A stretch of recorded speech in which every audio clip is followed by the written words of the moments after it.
How you doing? How you doing? I hope you're having a great start to the week. I just want to go ahead and jump into this. This week for the Underdog series, I took the yellow Bonney leader from OP13 to my locals. As cool as that intro was, I wish that's what we did. It was a little bit of a different story, and we'll jump into the games here in just a bit. This deck is pretty fun to play. There's a lot of new cards in OP13 that help support this leader, but I do feel that it's missing a couple of things to make it closer to being a tier 1 or even a tier 2 deck. It does have quite a few strong and powerful cards like the 9-cost Rush Bonney, but other than that, I think that it's still lacking in a couple areas. Why don't we go ahead and jump into the deck list, and we'll jump into the games and we can talk about it all a little bit more. All right, y'all, let's go ahead and jump into this deck list real quick. So of course we are on the OP13 Bonney leader, and this is a 5,000 power, 5 life yellow leader. Your turn, once per turn, this effect can be activated when you play a character with a trigger. Give up to 2 rested Dawn cards to one of your leader or character cards. Now, I feel that this is a little underpowered. This feels like a leader effect that should have been like a couple sets before this, and I think it would have been a lot better, but they gave it to us at the time that they gave us Ace and Emu. I don't think it really makes sense. I don't think this should have been once per turn, and I think Stussy should have had a trigger so that you could play Stussy into something else and get 4 Dawn out of it, or maybe play 2 4 costs and get extra Dawn out of it. I don't know. I don't think 2 Dawn a turn is kind of crazy. When you look at a deck like Jinbei, which if you haven't checked out my Jinbei testing video, go check that out. I'll leave a link to that down in the description below. I'll also leave a link to this deck list down in the description below. It's from One Piece Top Decks, so that you can easily copy and paste this into your simulator if you want to give this a try. Now, I am on the Nika Dawn. No big spoilers, but I do feel that this fits very well if you are caught up with the current show. Moving forward, let's go ahead and talk about the deck list really fast. So we are on 4 copies of Lilith. Lilith searches any trigger card from the top of your deck, also has a trigger to activate its main effect. Just a great body, adds almost anything in your deck.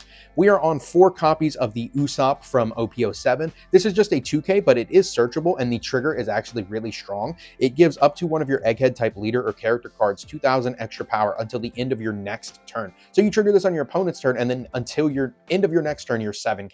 Really strong, comes up quite often, and is really good into certain matchups. And then next we're on Beige. This is just another great yellow trigger, 2K. I've seen lists playing Otama, and I subbed that out for this because I don't have Otamas from PRB2, and I'm not going to shell out $10 a copy to buy a 2K that I think is replaceable with other 2Ks. So I'm on 4 Beige. And then next we are on 2 of the 3-cost Jewelry Bonney. I was playing a different list before that was on 4 of these, but this card is just okay. You know, if you go first, it's really good on curve, but also you have to give it both the Dawn from your leader effect just to try to hit this, and that you swing 5K, your opponent's probably just going to counter. Like, I don't know. This card is good, and it's also bad. It does have a good trigger to draw to and trash one, though.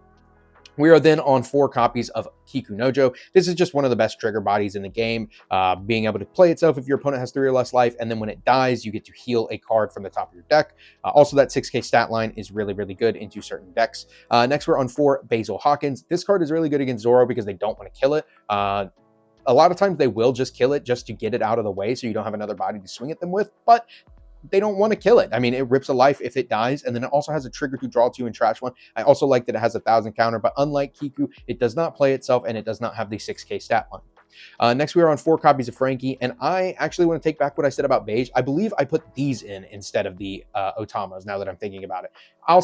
You'll see in the deck list if you click it in the link below, but I like Frankie. It's searchable, it's a 2K, has a good stat line, and it can play itself. It has a trigger to draw a card, then if you have 1 or less life, you get to play this card. So I do think that's pretty good. Next, we're on 4 Boa Hancock from PRB2. I recommend picking this up if you don't have copies of this card. I think that this is a really good yellow card and will be for a while. It's already started to go up. I talked about it in my last Market Watch video. If you haven't checked that out, check that out as well. But this is a card that you should have 4 copies of if you are a yellow player. So definitely make sure to go pick this up. It's a 5/7, and on play, you can trash a card with the trigger from your hand, and one of your opponent's rested leaders or characters that's not Monkey D. Luffy cannot attack until the end of your opponent's next end phase. So this is really good into Zoro because they'll likely go Tashigi, attach, swing, and then the next turn you can just hit them with the boa, and then they can't swing with their leader. Or you do it before the turn they Tashigi. Either way, this card is really good into that matchup. Also has a trigger to KO an opponent's character that has a cost of 4 or less. So really strong. And then we are on the mini version of it in S Snake, 5 cost, 6K with 1,000 counter. On play, one of your opponent's characters with the cost of 6 or less that's not Monkey D. Luffy cannot attack until your opponent's next turn. So this is also just another stun card, really, really good into certain matchups. Like I said, Zoro, it can hit certain things in Ace and Emu. It's just a good card, and it also has a trigger body. Mind you, most of these cards can also be played off of Stussy, which makes them really, really strong, because if you go on your 7-Dawn turn and you play Stussy into something that stops your opponent from attacking, that's just kind of broken, because then you're also establishing a blocker and negating likely another attack. So that really helps fend you off for an extra additional turn. I really like it. Next, we're on 2 copies of Egghead Nami. Also, if you don't have these, definitely pick these up now. They're starting to go up, and they're like, I want to say like $5 to $7 right now. And they don't have a reprint. They'll probably get one eventually, but man, this is a good card. It's a 5/5 with 1,000 counter. On play, trash a card with trigger, KO an opponent's 5 or less. Then if you have 3 or less cards in hand, draw 1 card. Trigger to activate its main effect. We are on 3 copies of Nico Robin, 6/6 with 1,000 counter. On play, burn one of your opponent's life if they have 3 or more. Then it has a trigger to play a yellow character with a cost of 3 or less from your hand. We only have like 2 or 3 bodies that can play out of our hand. It's not going to come up often, but you can play the yellow 3-cost Bonnie out of hand. Then we're on 3 Stussy, and I honestly would like to bump this up to 4 after playing this list and testing it a little bit more. 4 copies would feel really nice, because double summon is what this deck needs. You just need to be able to play another body, and a 7/7 blocker that plays a character with trigger is pretty good. Like I said, if you chain that Stussy, sorry, not Stussy. Like I said, if you chain that Boa or that S-Snake turn after turn with Stussy, you're just negating like 2 attacks a turn, basically. And then you can pair it up with the next couple cards that we have in line. That being Eustace Captain Kidd, 8/9, that on play, rest it, burn a life card from your opponent. And at the end of your turn, if your opponent has 2 or less life cards, draw 1 and trash 1 from your hand. This is just okay. I feel that there are times that I don't want to play this over other cards. I think that there are just other cards that are a little bit better at the time. And typically when I hit that curve, like if I'm going second on 8, I want to play Stussy instead of this. It really just depends. But 9 times out of 10, if I'm going to 9 or 10 Dawn, I'm not going to play this. I'm going to play the next card, and that's going to be 4 copies of Jewelry Bonney. This is from OP13. Also pick these up if you don't have them. This card's really, really strong and will go in every yellow Egghead deck until the end of time. 9, 10, on play, if your leader has the Egghead type, this character gains Rush, and then your opponent adds 1 card from the top of their life cards to their hand. Now, this is really important. This is not taking a damage. They cannot trigger any effects during that. There's no window for a trigger to happen. They are adding a card from the top of their life to their hand. It is like an effect that takes a life, like Hiyori or something like that. It's not taking a damage, so it's different. This also has a trigger that says if you have 1 or less life cards, rest an opponent's character with a cost of 7 or less. Doesn't come up super often, but that is a decent trigger to rest a decent sized body. Really good card. I like that it's big stat with Rush and makes your opponent trash a life, but in certain matchups, like they just get down low enough where this just becomes a 9/10 rusher, and sometimes that's not good enough into certain decks like Ace that plays 12k blockers. And then finally, we're on a couple events. We're on 2 copies of 0 cost, You're the One Who Should Disappear, just to get some extra counter and get the bricks out of hand if we have it. And then we are on 2 copies of Blaze Slice. This is actually pretty good, this format. 1 cost, main or counter, gives a leader or character plus 1,000 this turn. Then if your opponent has 2 or less life cards, rest an opponent's character with cost of 4 or less. This can rest War Fury. This can rest a couple cards in Zoro. This can rest Marco blockers. This really hits a couple different things, and it's pretty good. Also has a trigger to rest a 4 or less, so not bad. Like I said, we are on a whole bunch of triggers in this list. I want to say that we are on 47 triggers. I think, actually, no, we're on a little bit less because these kids and Stussy. We're on probably like 44 triggers in this deck, which is really strong. Like I said, when you pair that with this leader effect, everybody you play is going to get you that extra Dawn and going to make this deck just a little bit better. So why don't we quit messing around? Let's go ahead and jump into the games and show you what happened at my locals this week. Alrighty, y'all, and the first game is going to be against Green Zoro. Now, this isn't a great matchup for us. They can swing a lot, and Yellow doesn't like that, so let's just see how it goes. He won the dice roll. He decided he wanted to go first. We both had a couple searchers. He had the Hiyori, I had double Lilith, added a Nami and a Boa. He swings big at me. I play a Hawkins. I swing back at him. He plays Mihawk and a Zoro, swings into my Lilith and my leader. I play that Boa, freezing his leader. He plays a Law to bounce his searcher, to play down a Cavendish, get some Dawn back, and swing at me a little bit. I swing at him, trying to get that Cavendish off the board. I do. Then I clear his Zoro with my Nami as well.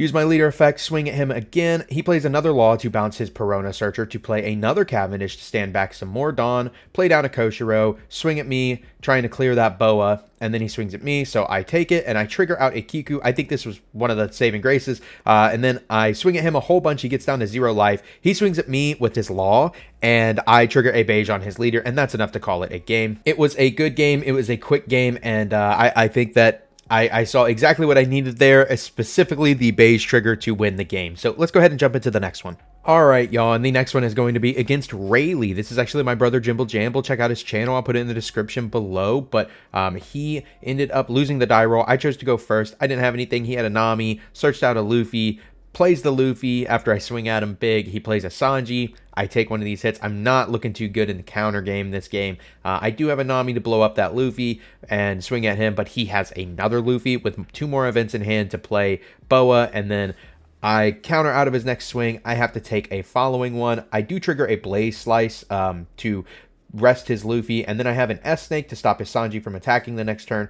Try to swing big at him, and he takes it. Then he plays a Shaki, searches an Observation, uses Observation to find the Supreme King, and then he plays a Brook, puts some extra Dawn on his leader, swings with his Luffy into my Nami. I take it, swings big at me with his leader. I have to take it again. Thinking about this trigger, no trigger here. I play S-Snake, and then I play Bonney, and I try to beat into his Luffy, but where it's boosted, he just gets to counter out.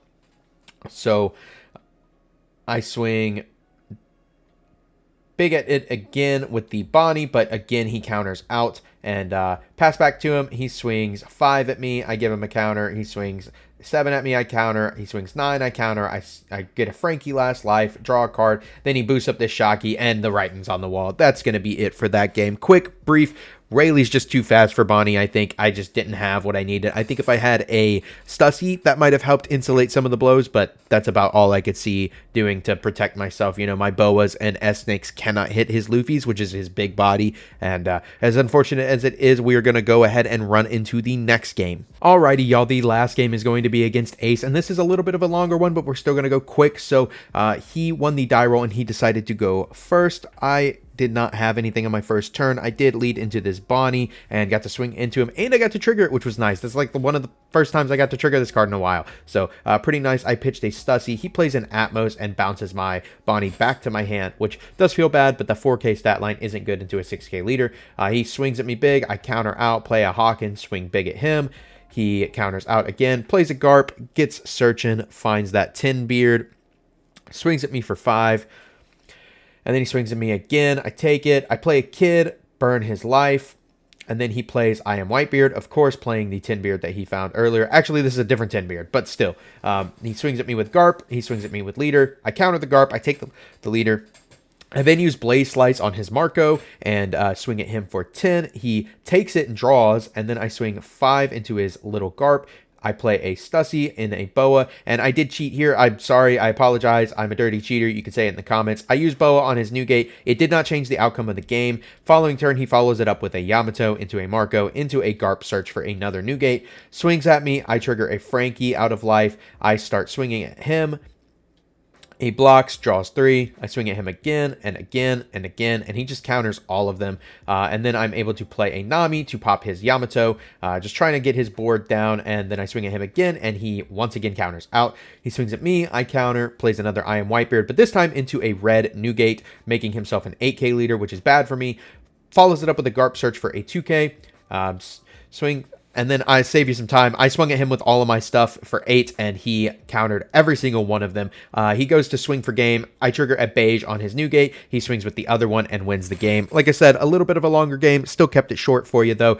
This was a good one, and I am a dirty, dirty cheater. You can say it in the comments below. But again, it did not change the outcome of the game. I think, if anything, it would have just sped it up. So let's go ahead and jump into the recap, and I'll give you my final thoughts on this deck. All right, y'all. That's another locals down, and I really hope you enjoyed this little bit of a different format format for these Underdog series videos. I'm going to try to keep them a little shorter, and if you want to watch the full-length video gameplay of my locals, you can check them out in the VODs in the description below. I'll have a video for each match that I played, just so that you can take a longer look and a little bit more in-depth look, watch the entire game, and see for yourself what this deck can do. I'm trying to condense these to make them just a little bit more consumable, because I feel that an hour-long video where it's just me narrating over videos and talking about the deck list for super long is not as entertaining as I thought it would be. So trying to make these a little bit shorter. Let me know if you like this adjustment in the comments below. Also, let me know what you think of this deck list. Let me know if you're running Bonney, and if you are running a similar list or one that is a little bit different. Make sure to also let me know if you have any suggestions down below for what you want to see on the next week, or join my Discord and talk about it in there. There's a link in the description below as well. That's about all I have for you today. I really hope you enjoyed this video. I really hope you have a great rest of the week, and I will see you guys on the next one. Peace.